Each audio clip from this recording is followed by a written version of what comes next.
Kota Langsa. Langsa memiliki beragam jenis destinasi wisata yang menarik untuk dikunjungi. Salah satunya adalah Taman Hutan Kota yang disebut sebagai destinasi primadona Kota Langsa, yang hanya berjarak kurang lebih 1 km dari Jalan Ahmad Yani menuju pinggiran Gampung Payabujuk Selemak, Kecamatan Langsa Baro, Kota Langsa. Taman Hutan Kota adalah destinasi wisata edukasi yang sangat diminati dan banyak dikunjungi oleh wisatawan baik lokal, luar daerah, dan bahkan mancanegara. Dan pengunjungnya pun beragam usia, mulai dari balita, anak-anak, orang tua, bahkan pelajar seperti anak PAUD, SD, SMP, SMA, dan mahasiswa pun juga sering mengadakan kegiatan di Taman Hutan Kota.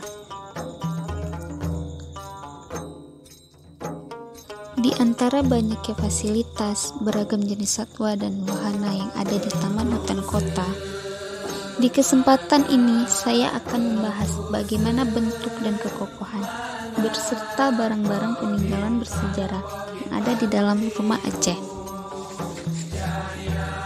Rumah Aceh bertipe rumah panggung yang didirikan di atas tiang-tiang setinggi 2 sampai dengan 2,5 meter dari atas tanah. Hal ini tidak terlepas dari faktor geografis yang berhubungan dengan keamanan, di mana sebagian besar daerah Aceh terletak di bagian pesisir ujung sebelah timur Pulau Sumatera yang merupakan wilayah rawan banjir, kecuali di Aceh Tengah dan Aceh Tenggara. Selain itu, dulunya daerah Aceh merupakan daerah hutan yang banyak dihuni oleh binatang buas. Jadi konstruksi bangunan yang sedemikian sangat membantu untuk menjaga keselamatan penghuni rumah dari banjir dan binatang buas.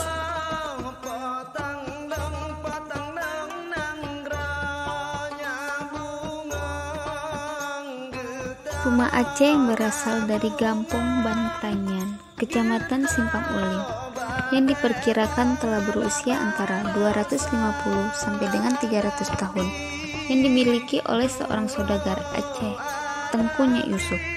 Pada masanya rumah ini juga dijadikan sebagai tempat pengajian dan sudah ditempati secara turun-temurun dari beberapa generasi ahli warisnya. Rumah ini masih orisinil dan dipindahkan dari tempat aslinya ke hutan kota pada tahun 2015 yang merupakan hibah dari Tengku Nuriman guna dijadikan salah satu wisata sejarah. Rumah Aceh ini memiliki beberapa bagian, yaitu bawah rumah Aceh yang berbentuk kolong, dan bagian atas rumah Aceh di ruangan depan yang berbentuk polos tanpa adanya sekatan atau pemisah menjadi bilik-bilik yang lebih kecil. Di ruangan ini terdapat naskah Al-Quran yang ditulis asli dengan tangan, naskah kuno, barang-barang keramik, tas ukir berlapis perak, bateran mok bre yang berfungsi untuk mengukur takaran beras, barang peninggalan Puan Ranu yang berfungsi sebagai tempat taruh sirih yang dicampur dengan pinang.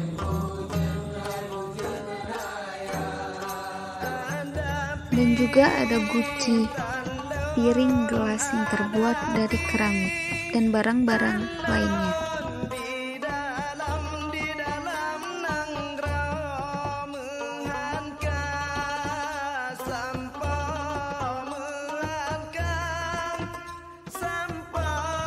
Dan di ruangan tengah sebelah kiri terdapat kamar yang berisi pelaminan adat Aceh.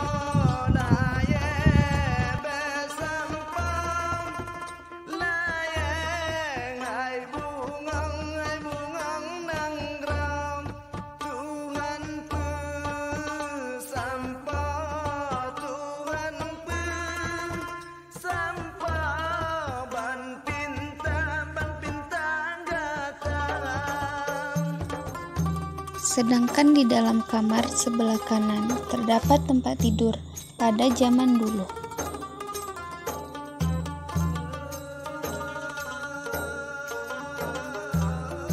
Di antara bilik kamar dipisah oleh gang yang berfungsi sebagai jalan antara serambi depan dan serambi belakang.